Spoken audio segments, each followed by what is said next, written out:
Tantor Audio, a division of recorded books, presents Sunstorm by Asa Larsson, translated by Marlene DeLargy, narrated by Hilary Huber. It grows like a tree of rage behind my brow, with flashing red leaves, blue leaves, white, a tree still quivering in the wind. And I will crush your house, and nothing will be unfamiliar to me, not even what is human. Like a tree from the inside forces its way out and crushes the skull, and glows like a lantern deep in the forest, deep in the darkness. Gran Sonevi. And evening came, and morning came, the first day. When Victor Strandgård dies, it is not, in fact, for the first time. He lies on his back in the church called the Source of All Our Strength and looks up through the enormous windows in its roof. It's as if there is nothing between him and the dark winter sky up above. You can't get any closer than this, he thinks. When you come to the church on the mountain at the end of the world, the sky will be so close that you can reach out and touch it.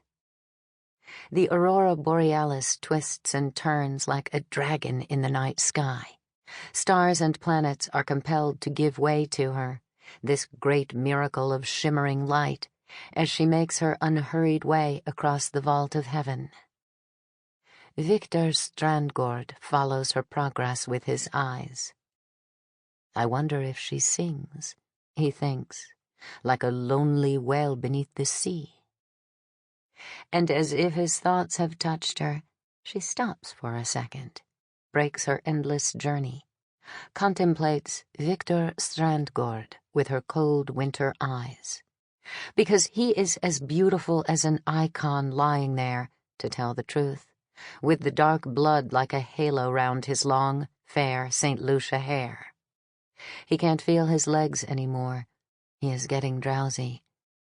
There is no pain. Curiously enough, it is his previous death he is thinking of as he lies there looking into the eye of the dragon. That time in the late winter, when he came cycling down the long bank toward the crossroads at Adolf Hedinsvägen and Hjalmar Lundbomsvägen. Happy and redeemed, his guitar on his back. He remembers how the wheels of his bicycle skidded helplessly on the ice as he tried desperately to brake. How he saw the woman in the red Fiat Uno coming from the right. How they stared at each other, the realization in the other's eyes. Now it's happening, the icy slide toward death.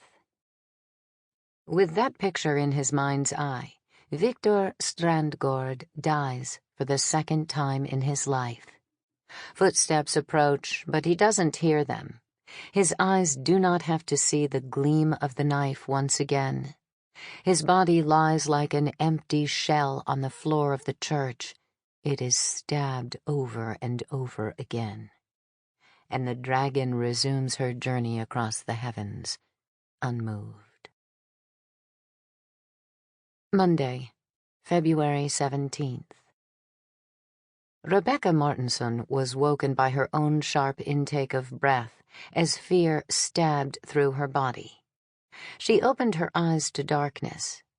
Just between the dream and the waking, she had the strong feeling that there was someone in the flat. She lay still and listened, but all she could hear was the sound of her own heart thumping in her chest like a frightened hare. Her fingers fumbled for the alarm clock on the bedside table and found the little button to light up the face. 4:15. She had gone to bed 4 hours ago, and this was the second time she had woken up. It's the job, she thought. I work too hard. That's why my thoughts go round and round at night, like a hamster on a squeaking wheel. Her head and the back of her neck were aching. She must have been grinding her teeth in her sleep. Might as well get up. She wound the duvet around her and went into the kitchen. Her feet knew the way without her needing to switch on the light. She put on the coffee machine and the radio. Bellman's music played over and over as the water ran through the filter and Rebecca showered. Her long hair could dry in its own time. She drank her coffee while she was getting dressed. Over the weekend, she had ironed her clothes for the week and hung them up in the wardrobe. Now it was Monday. On Monday's hanger was an ivory blouse and a navy blue marella suit. She sniffed at the tights she'd been wearing the previous day. They'd do. They'd gone a bit wrinkly around the ankles, but if she stretched them and tucked them under her feet, it wouldn't show. She'd just have to make sure she didn't kick her shoes off during the day. It didn't bother her. It was only worth spending time worrying about your underwear and your tights if you thought somebody was going to be watching you get undressed. Her underwear had seen better days and was turning gray. An hour later, she was sitting at her computer in the office. The words flowed through her mind like a clear mountain stream, down her arms and out through her fingers, flying over the keyboard. Work soothed her mind. It was as if the morning's unpleasantness had been blown away. It's strange, she thought. I moan and complain like all the other young lawyers about how unhappy the job makes me, but I feel a sense of peace when I'm working. Happiness, almost. It's when I'm not working I feel uneasy.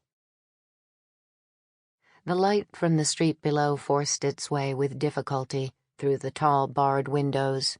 You could still make out the sound of individual cars among the noise below, but soon the street would become a single dull roar of traffic. Rebecca leaned back in her chair and clicked on print. Out in the dark corridor, the printer woke up and got on with the first task of the day. Then the door into reception banged. She sighed and looked at the clock. 10 to 6. That was the end of her peace and quiet. She couldn't hear who had come in. The thick carpets in the corridor deadened the sound of footsteps, but after a while the door of her room opened. "Am I disturbing you?" It was Maria Taub. She pushed the door open with her hip, balancing a mug of coffee in each hand. Rebecca's copy was jammed under her right arm.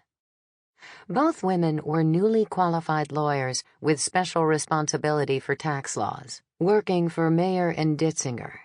The office was at the very top of a beautiful turn-of-the-century building on Birger Jarlsgatan. Semi-antique Persian carpets ran the length of the corridors, and here and there stood imposing sofas and armchairs in attractively worn leather. Everything exuded an air of experience, influence, money, and competence. It was an office that filled clients with an appropriate mixture of security and reverence.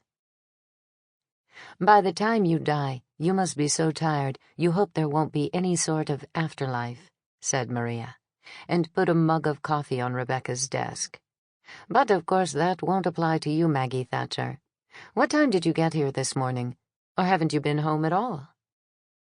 They'd both worked in the office on Sunday evening. Maria had gone home first. "I've only just got here," lied Rebecca, and took her copy out of Maria's hand.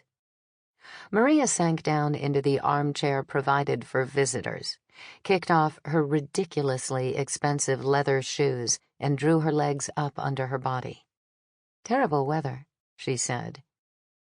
Rebecca looked out the window with surprise. Icy rain was hammering against the glass. She hadn't noticed earlier. She couldn't remember if it had been raining when she came into work. In fact, she couldn't actually remember whether she'd walked or taken the underground.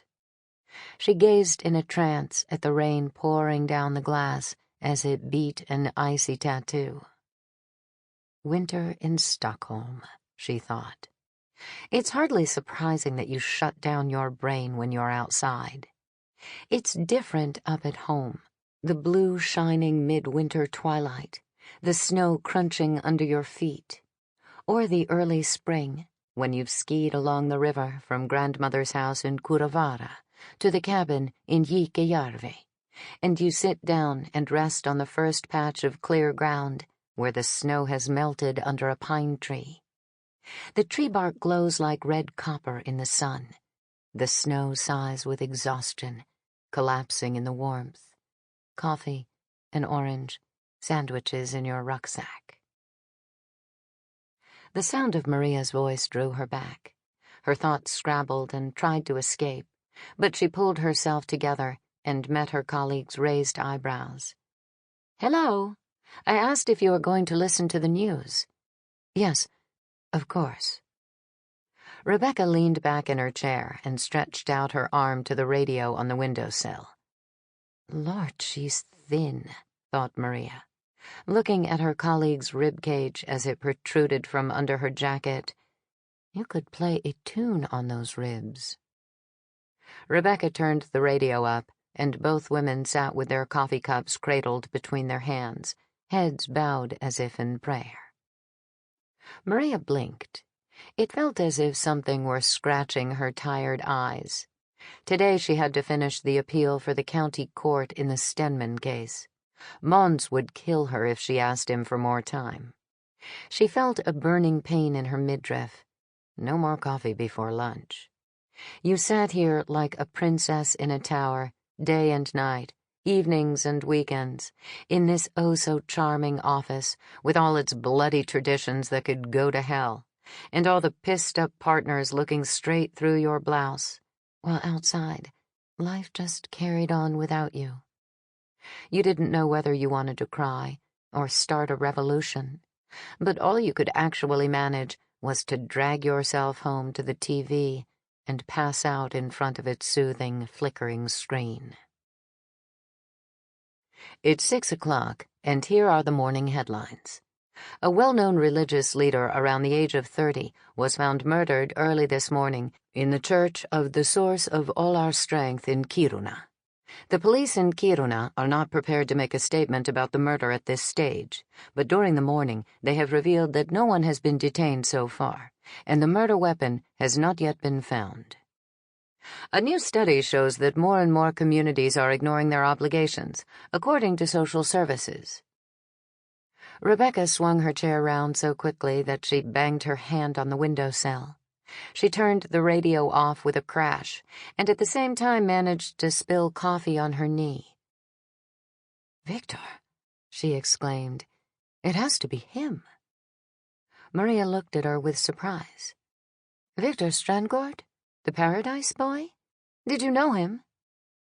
Rebecca avoided Maria's gaze, ended up staring at the coffee stain on her skirt, her expression closed and blank. Thin lips pressed together. "Of course I knew of him, but I haven't been home to Kiruna for years. I don't know anybody up there anymore." Maria got up from the armchair, went over to Rebecca, and pried the coffee cup from her colleague's stiff hands. "If you say you didn't know him, that's fine by me, but you're going to faint in about 30 seconds. You're as white as a sheet. Bend over and put your head between your knees." Like a child, Rebecca did as she was told. Maria went to the bathroom and fetched paper towels to try to save Rebecca's suit from the coffee stain. When she came back, Rebecca was leaning back in her chair. "Are you okay?" asked Maria. "Yes," answered Rebecca absently, and looked on helplessly as Maria started to dab at her skirt with a damp towel. "I did know him," she said. "Well, I didn't exactly need a lie detector," said Maria without looking up. "Are you upset?" "Upset? I don't know. Frightened, maybe." Maria stopped her frantic dabbing. "Frightened of what?" "I don't know. That somebody will—" The telephone burst in with its shrill signal before Rebecca could finish. She jumped and stared at it, but didn't pick it up. After the third ring, Maria answered. She put her hand over the receiver so that the person on the other end couldn't hear her, and whispered, "It's for you, and it must be from Kiruna, because there's a Moomin troll on the other end." When Inspector Anna Maria Mella's telephone rang, she was already awake. The winter moon filled the room with its chilly white light.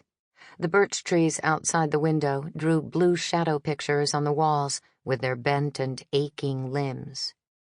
As soon as the phone started to ring, she picked it up. "It's Sven-Erik. Were you awake?" "Yes, but I'm in bed. What is it?" She heard Robert sigh and glanced in his direction. Had he woken up? No, his breathing became deep and regular again. Good. "Suspected murder in the Source of All Our Strength Church," said Sven-Erik. "So, I'm on desk duty since Friday, in case you've forgotten." "I know." Sven-Erik's voice sounded troubled. "But bloody hell, Anna Maria, this is something else. You could just come and have a look. The forensic team will be finished soon, and we can go in. I've got Victor Strandgård lying here, and it looks like a slaughterhouse. I'd guess we've got about an hour before every bloody TV station is here with cameras and the whole circus." "I'll be there in 20 minutes. There's a turn-up, she thought. Sven-Erik ringing to ask me for help. He's changed. Sven-Erik didn't answer, but Anna Maria heard his suppressed sigh of relief just before he put the phone down. She turned to Robert and gazed at his sleeping face. His cheek was resting on the back of his hand, and his red lips were parted slightly. She found it irresistibly sexy that a few strands of gray had started to appear in his straggling mustache and at his temples. Robert himself used to stand in front of the bathroom mirror, looking anxiously at his receding hairline. "The desert is spreading," he would say ruefully. She kissed him on the mouth. Her stomach got in the way, but she managed it. Twice. "I love you," he assured her, still asleep. His hand fumbled under the sheet to draw her close, but by then she had already managed to sit upright on the edge of the bed. All of a sudden she was desperate for a pee. Her bladder was bursting all the time. She'd already been to the bathroom twice during the night. Quarter of an hour later, Anna Maria climbed out of her Ford Escort in the car park below the Source of All Our Strength Church. It was still bitterly cold. The air pinched and nipped at her cheeks. If she breathed through her mouth, her throat and lungs hurt. If she breathed through her nose, the fine hairs in her nostrils froze when she inhaled. She wound her scarf around to cover her mouth and looked at her watch. Half an hour max.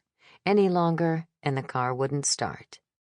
It was a big parking lot, with spaces for at least 400 cars. Her light red Escort looked small and insignificant beside Sven-Erik Stolnacke's Volvo 740. A radio car was parked next to Sven-Erik's Volvo. Apart from that, there were only a dozen or so cars, completely covered in snow. The forensic team must have gone already. She started to walk up the narrow path to the church on Sandstenberget. The frost lay like icing on the birch trees, and right at the top of the hill, the mighty crystal church soared up into the night sky, surrounded by stars and planets. It stood there, like a gigantic illuminated ice cube, shimmering with the aurora borealis. All bloody show, she thought as she struggled up the bank. This lot are rolling in money. They ought to be giving some of their cash to save the children instead. But I suppose it's more fun to sing gospel songs in a huge church than to dig wells in Africa. In the distance, she could see her colleagues Sven-Erik Stolnacke, Sergeant Tommy Rantakira, and Inspector Fred Olsen outside the church door. Sven-Erik, bareheaded as usual, was standing quite still, leaning slightly backwards with his hands deep in the warm pockets of his fleece. The two younger men were bounding about like excited puppies. She couldn't hear them, but she could see Rantakira's and Ulsen's eager chatter coming out of their mouths like white bubbles. The puppies barked happily in greeting as soon as they caught sight of her. "Hi," yapped Tommy Rantakira. "How's it going?" "Fine," she called back cheerfully. "Soon we'll be saying hello to your stomach first. Then you'll turn up a quarter of an hour later," said Fred Olsson. Anna Maria laughed. She met Sven-Erik's serious gaze. Small icicles had formed in his walrus mustache. "Thanks for coming," he said. "I hope you've had breakfast, because what's in there won't exactly give you an appetite. Shall we go in?"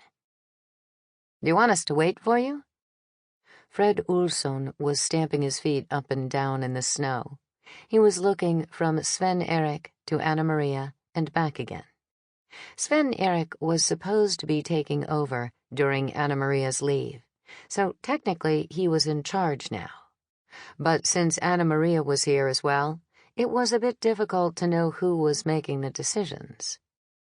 Anna Maria kept quiet and looked at Sven-Erik. She was only there to keep him company. "It would be good if you could hang on," said Sven-Erik, "so we don't suddenly get somebody coming along who has no business here before the body has been collected. But by all means come and stand inside the door if you're cold." "Hell no. We can stand outside. I just wondered, that's all," Fred Olsson assured them. "No problem." Tommy Rantakiro grinned with blue lips. "We're men, after all. Men don't feel the cold." Sven-Erik went into the church right behind Anna Maria and pulled the heavy door shut behind them. They walked slowly through the cloakroom, slumbering in the twilight. Long ranks of empty coat hangers rattled like an out-of-tune glockenspiel, set in motion by the draft as the cold air outside met the warmth inside. 2 swing doors led into the main body of the church. Sven-Erik instinctively lowered his voice as they went in. It was Victor Strandgård's sister who rang the main office around 3. She'd found him dead, and she used the phone in the pastor's office. "Where is she? At this station?" "Well, no. We don't know where she is. I left instructions to get somebody out there looking for her. There was nobody in the church when Tommy and Freddie got here." "What did the technicians say?" "Look, but don't touch." The body was lying in the middle of the central aisle. Anna Maria stopped a little way from it. "Fucking hell!" she burst out. "I did tell you," said Sven-Erik, who was standing just behind her.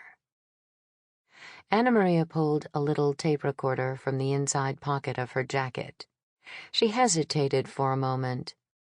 She usually spoke into it rather than making notes, but this wasn't really her case. Maybe she ought to keep quiet and just sort of go along with Sven-Erik?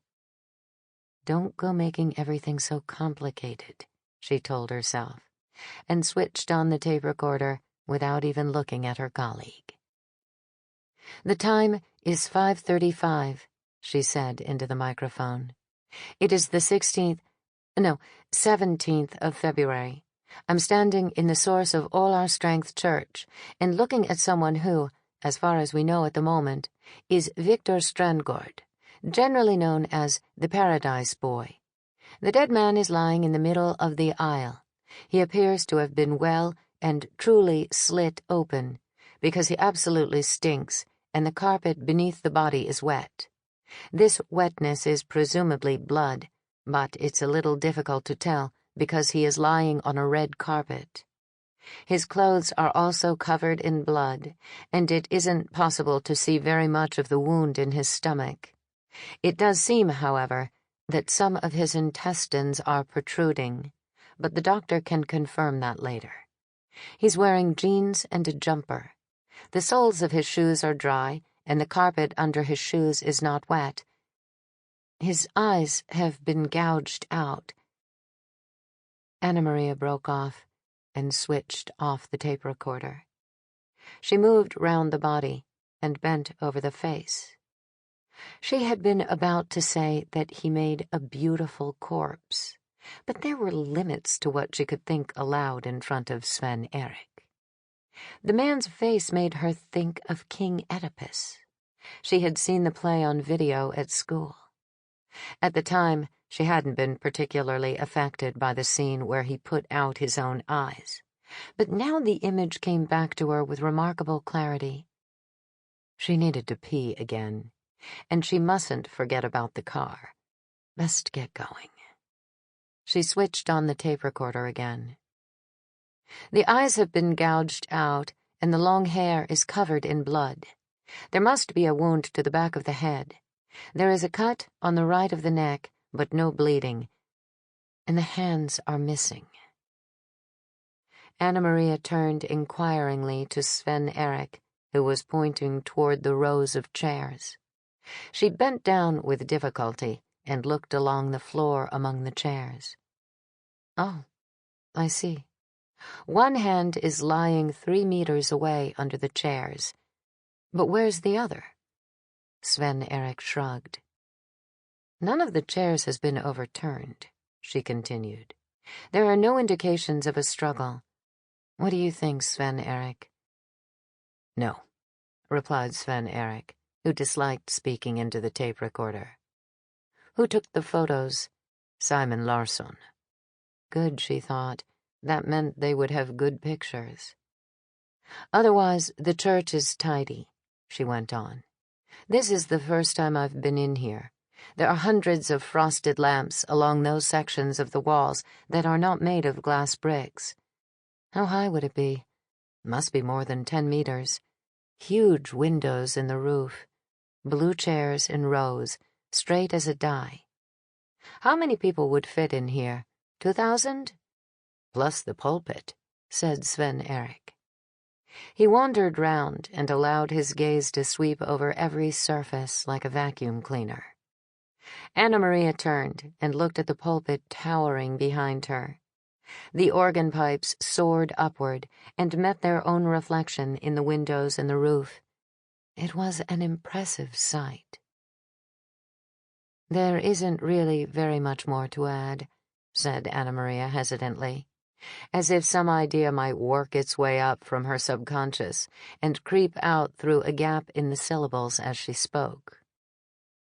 There's something that makes me feel frustrated when I look at all this, besides the fact that this corpse is in the worst state I've ever seen. Hey, you two. His lordship, the assistant chief prosecutor, is on his way up the hill. Tommy Rantikira had stuck his head in through the doorway. Who the hell rang him? Asked Sven-Erik, but Tommy had already disappeared. Anna Maria looked at him. 4 years ago, when she became team leader, Sven-Erik had hardly spoken to her for the first 6 months. He had been deeply hurt because she had got the job he wanted. And now that he'd found his feet as her second-in-command, he didn't want to take that extra step forward. She made a mental note to give him a pep talk later, but now he'd just have to manage by himself. Just as Assistant Chief Prosecutor Karl von Post stormed in through the door, she gave Sven-Erik an encouraging look. "What the fuck is going on in here?" yelled von Post. He yanked off his fur hat, and his hand went up to his mane of curly hair from sheer force of habit. He stamped his feet. The short walk up from the car park was enough to turn his feet to ice in his smart shoes from Church's. He strode up to Anna Maria and Sven-Erik, but recoiled when he caught sight of the body on the floor. "Oh, bloody hell!" he burst out, and looked anxiously down at his shoes to check whether he might have got them dirty. "Why didn't somebody ring me?" he went on, turning to Sven-Erik. "From now on, I'm taking over the investigation, and you can expect a serious talk with the chief if you've been keeping me in the dark." "Nobody's been keeping you in the dark. We didn't know what had happened, and we still don't really know anything," ventured Sven-Erik. "Crap!" snapped the prosecutor. "And what the hell are you doing here?" This was directed at Anna Maria, who was standing in silence, gazing at Victor Strandgård's mutilated arms. "I rang her," explained Sven-Erik. "I see," said von Post through clenched teeth. "So you rang her, but not me." Sven Erik said nothing, and Karl von Post looked at Anna-Marie. Sample complete. Ready to continue?